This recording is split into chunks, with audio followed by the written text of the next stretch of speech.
It's an old cliche. Kids are like sponges. They absorb everything. That's why KLRN's Katrina Kehoe believes it's important to give them as many learning opportunities as possible. Sometimes it's in the classroom, sometimes not. Sometimes they learn what you intended, sometimes not. Welcome to BexarCast.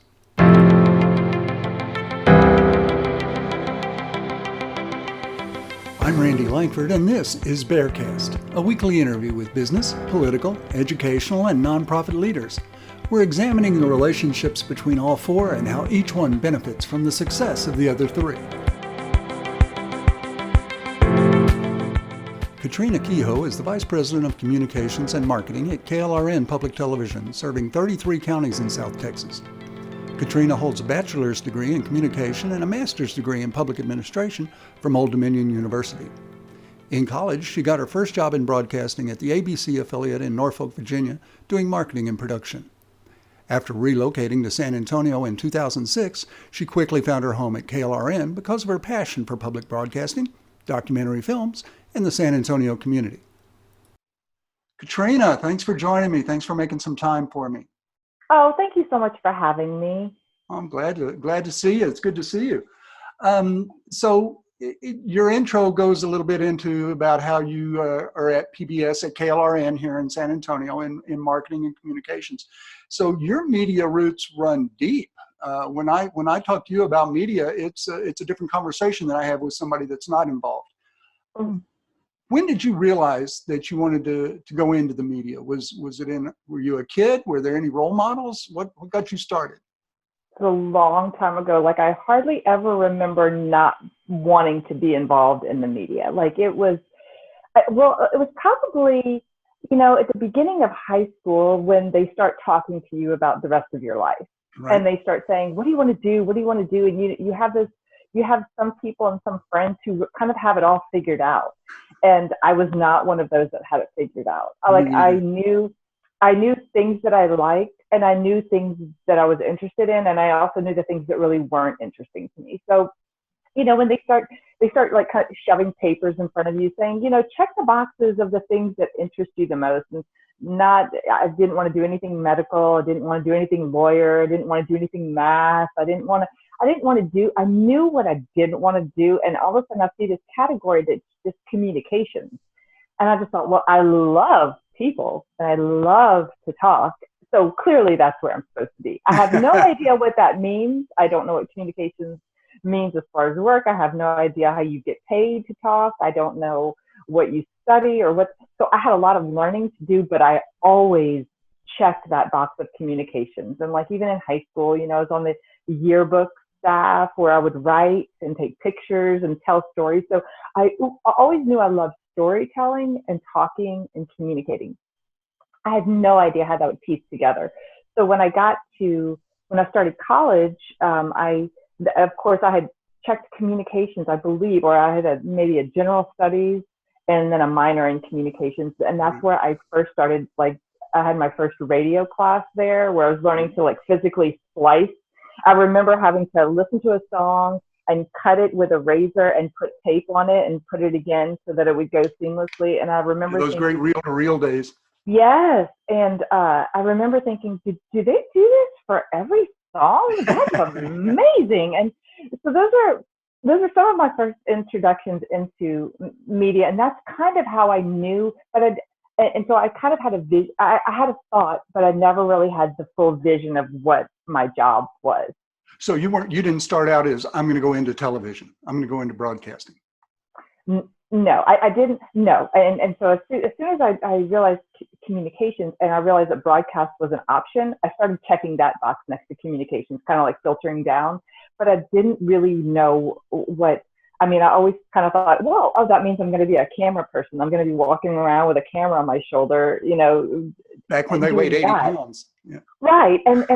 But I had to learn a whole bunch about what it takes to run a TV station. Like there is a marketing department, there's a production department, there's a writing department, and so that you learn as soon as you learn all the different departments that are in a TV station or radio station or whatever, then I sort of realized, oh, okay. Like I loved it because I I got my feet wet learning all of the different ways. I worked in production for a while. I worked in marketing as a marketing intern, and I was able to do a lot of different jobs in a TV station for a little while to determine what I liked the best. Right, right. Yeah, and I'm a big proponent of that, of, taste a little bite of everything before you decide what it is you're going to focus on, before you decide what you want. Sure. In looking at your bio, you started out at an ABC affiliate.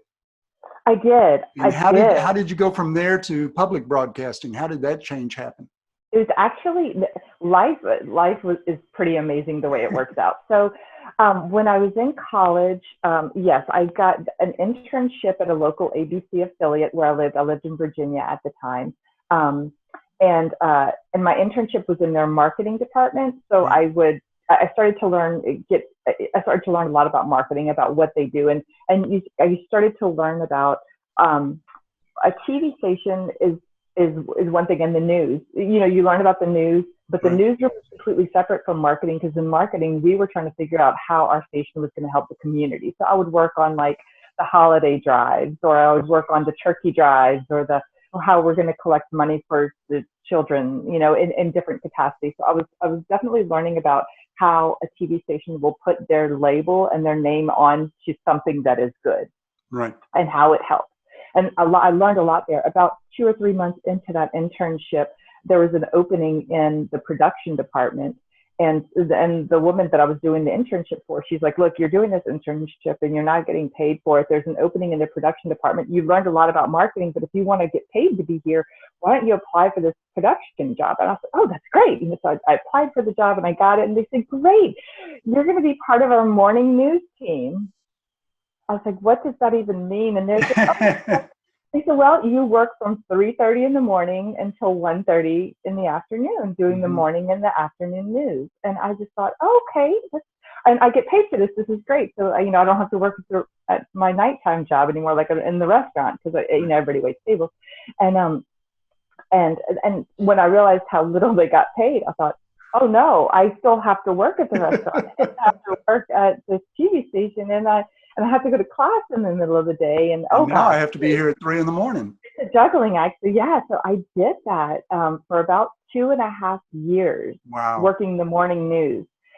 And then in that time, I graduated from college, and I was still working in the evenings at a restaurant and then doing the morning news there. And it was super fun, and I learned a lot. But I did realize after it was about the 2.5, maybe almost 3-year mark, that I realized I think I'm kind of tired of waking up at 2:30. Like there's a whole other world out there. All of my friends, we were all kind of graduating college at the same time, and they were starting to get these normal jobs, and they were able to go to, happy hour at 5 or 6. And I was like, oh yeah, but I got to go to bed at 9.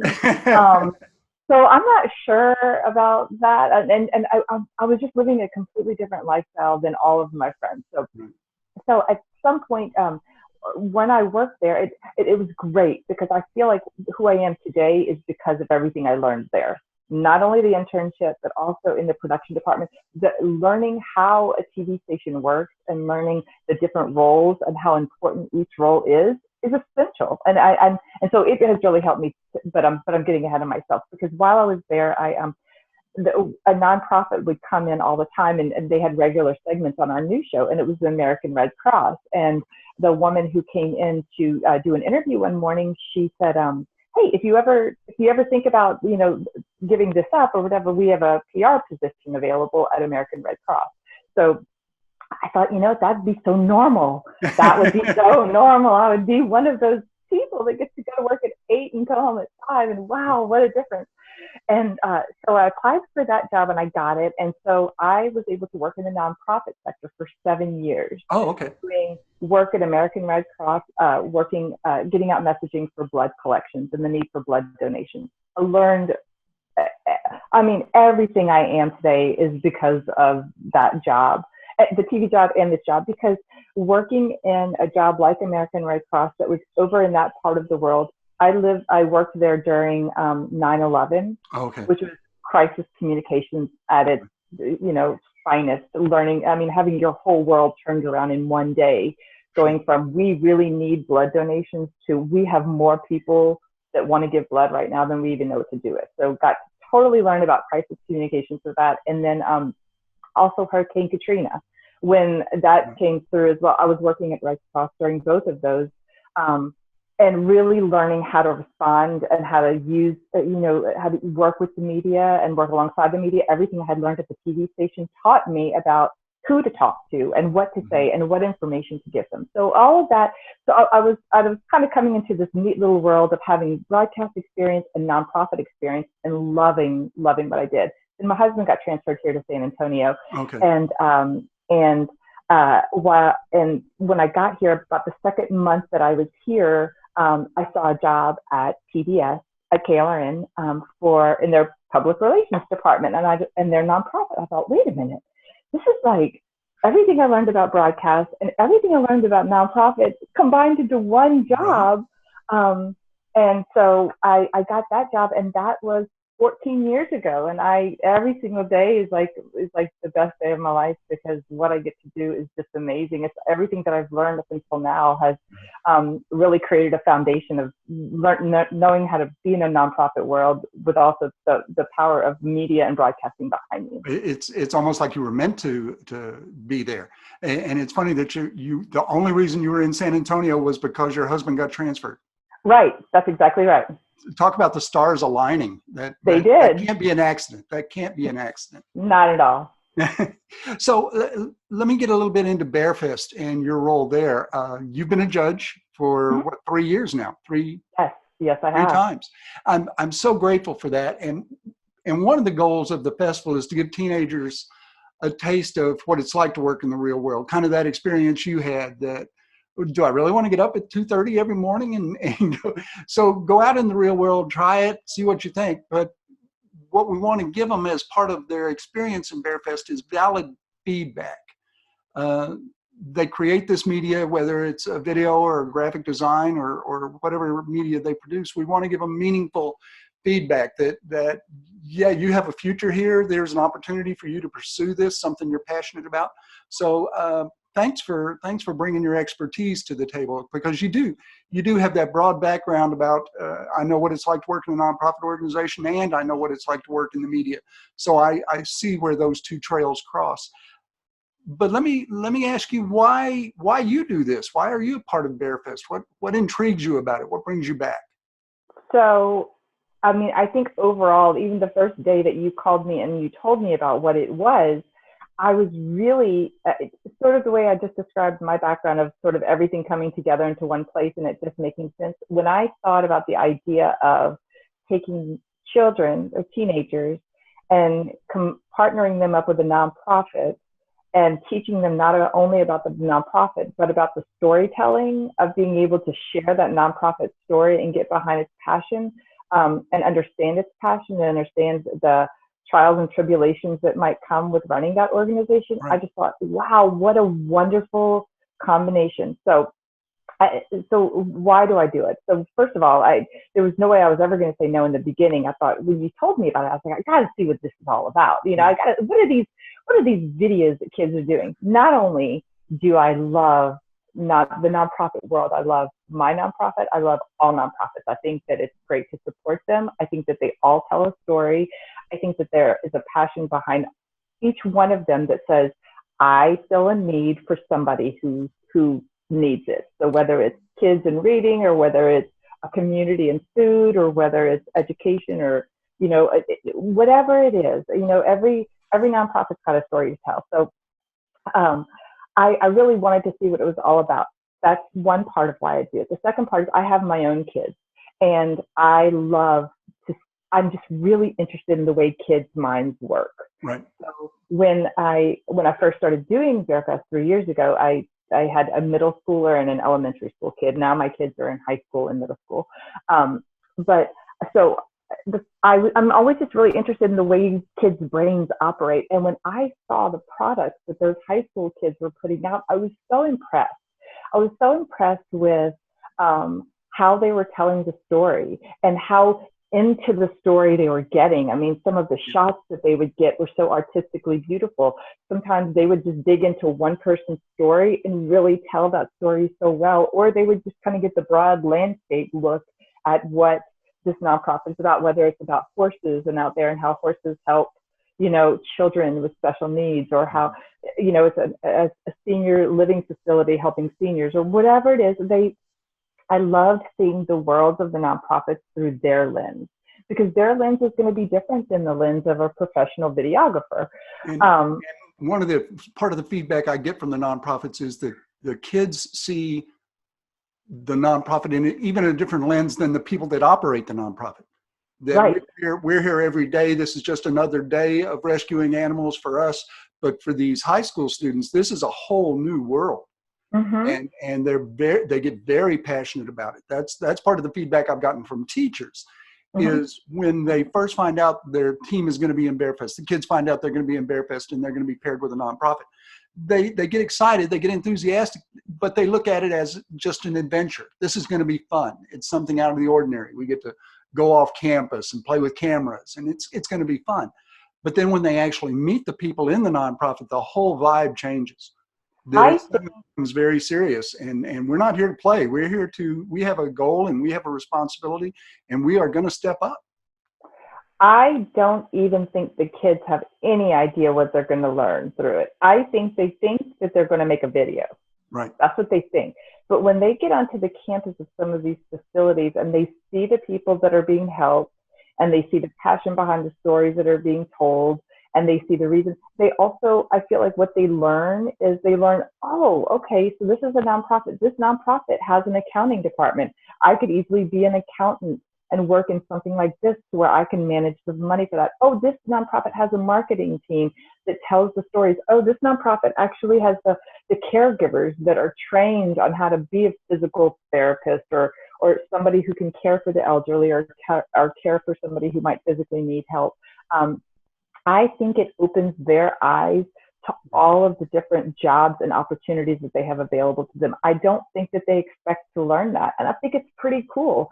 And also, again, going back to being a mom myself, I think it's really important that kids learn about nonprofit organizations. I do. I think it's important that they know how they work, that they know that they rely on a community to support them. And I think it's very, very important for kids to learn about an organization that they can get behind and be passionate about. And a lot of kids are passionate about animals, and they'll go, volunteer at the animal shelter because they just love animals. And I think it's just important for kids to understand that. So the first year I did Bearfest, it was great, and it was fun, and I was really just awed and wowed. The second year I was at home watching the videos, and there was some video, I can't remember, it was like very early on, like the second or third one that I was watching, and I was watching it at home, and I called my kids over. I said, y'all come watch this and watch this.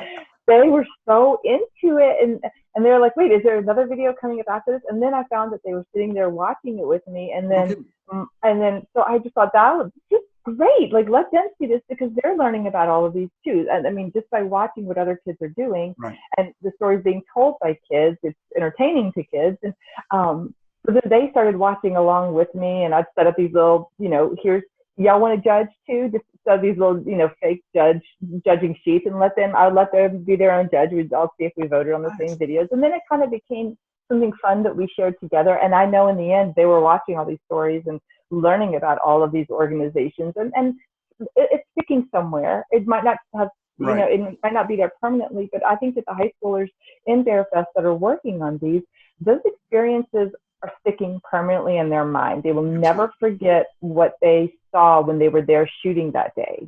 And I think that there's something special about that. And then there's the premiere event too. Like you were saying, your children get to see every single video because they're engaged with you in watching them. But what we have found is when we have the premiere event, that there are students out there who think, I'm kind of a geeky video nerd, and I'm probably the only one in San Antonio. There's nobody else in town as fascinated with this as I am. And then they see that there are 40 high schools here with 400 kids here that are just as interested in video production or media production as I am. This is a bigger world than I imagined. I'm glad to know there are other people who are interested in this. No doubt. And the kids have the experience of, I worked with a nonprofit, like you say, I worked with this animal rescue organization. The kids are and it doesn't happen every time, but there's an element of surprise when the kids engage with a nonprofit organization. They realize, wait a minute, there are people that don't have enough to eat. Mm-hmm. There are kids who are worried about where their next meal is coming from. That can't be. That's not Mm-hmm. right. We need to do something about this. And the kids get engaged, not only in making a video, but they become engaged with the cause, the nonprofit's mission. And, Yep. and then they go to the premiere and, okay, I worked with an animal organization, but here's a video about veterans. Mm-hmm. Wait a minute, there are veterans who don't have a place to live. That can't be. I have to do something about that. So we and I say we, but the festival gives kids this exposure to the nonprofit world, that there are plenty of places where you can dive in. If you want to be an accountant, if you want to be an administrator, if you want to be a technician, there are lots of places where you can engage with the nonprofit world. But the Bear Fest focus is obviously on media production, because that's the world I came from. I was a reporter for my whole life, so that's the business I know.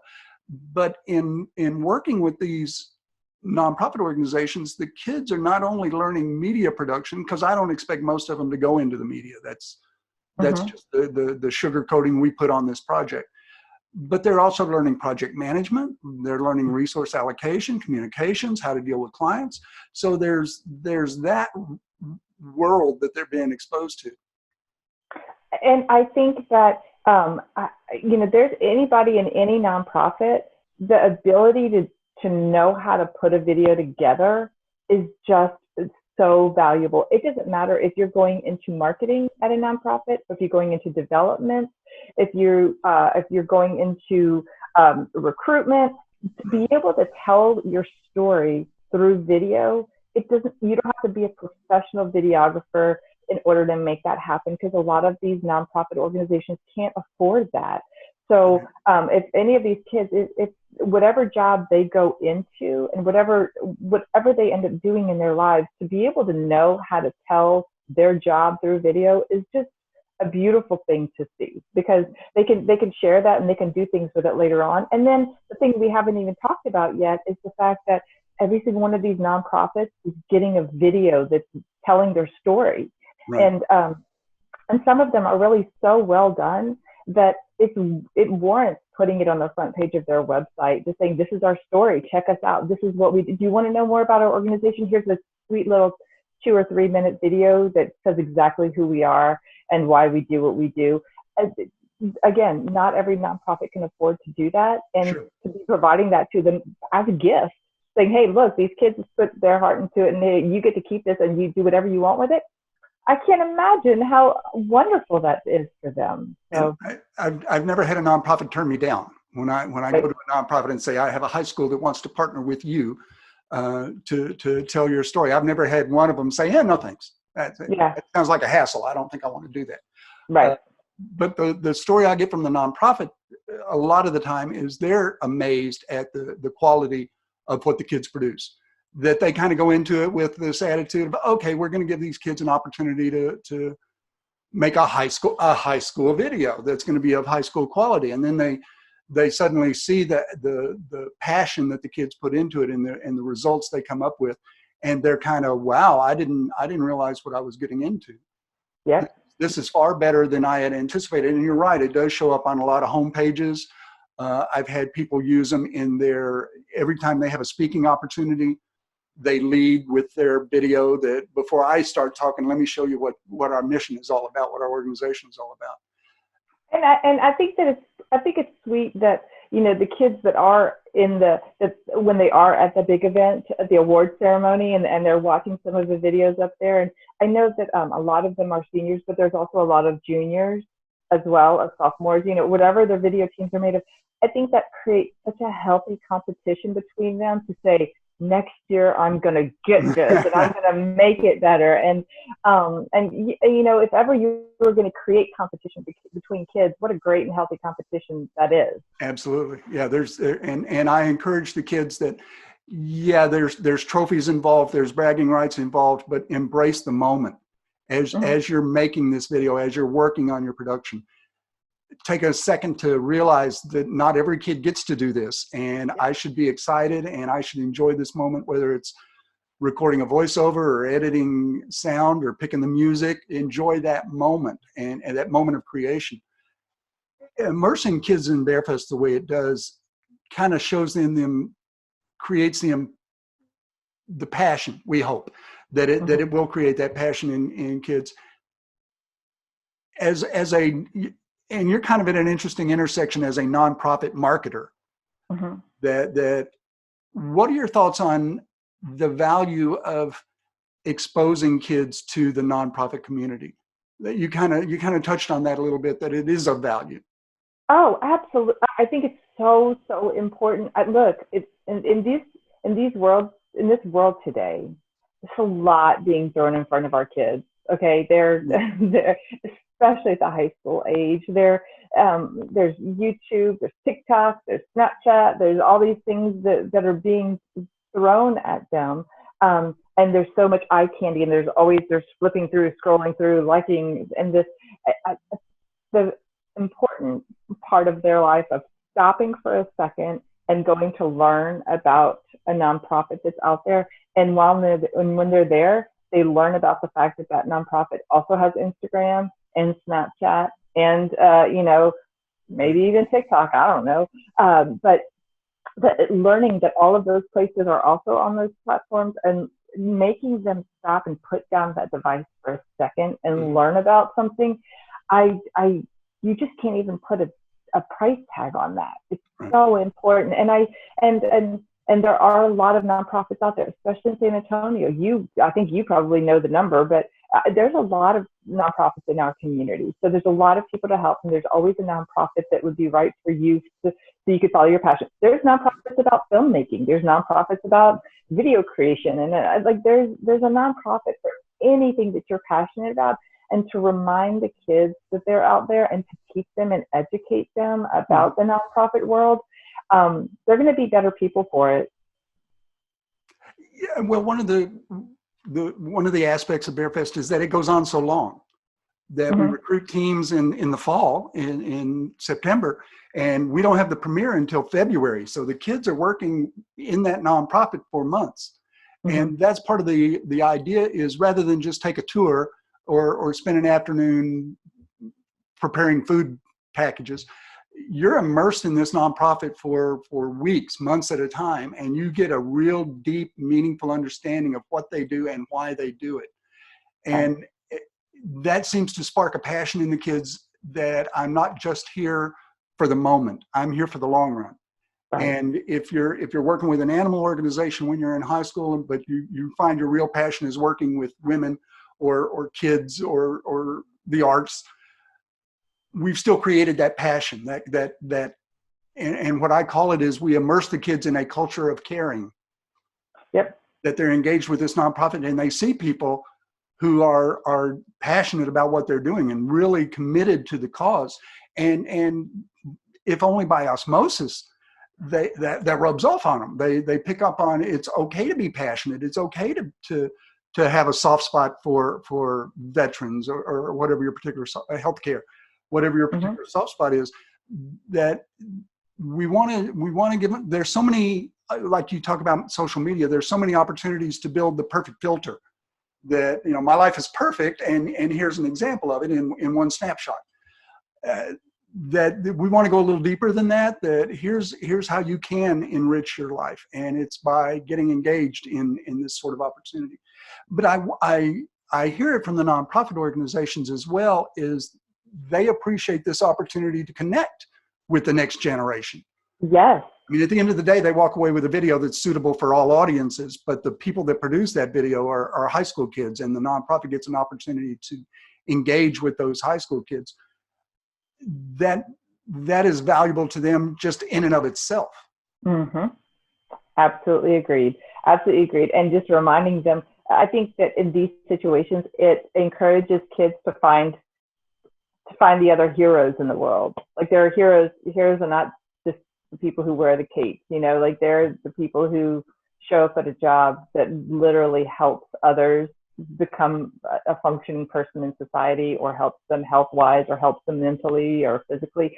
To teach the kids that the definition of hero goes much beyond what they might think a hero is. It's way beyond the Avengers. Right. Well, Katrina, thank you so much. I certainly appreciate your time and your expertise and what you continue to do for BexarFest. I'm going to continue. It's so fun. I love doing it every year. So always continue to call on me for sure. I will. I'm not gonna let that get away. But thanks again, and I'll talk to you soon. Thanks. Take care. Okay.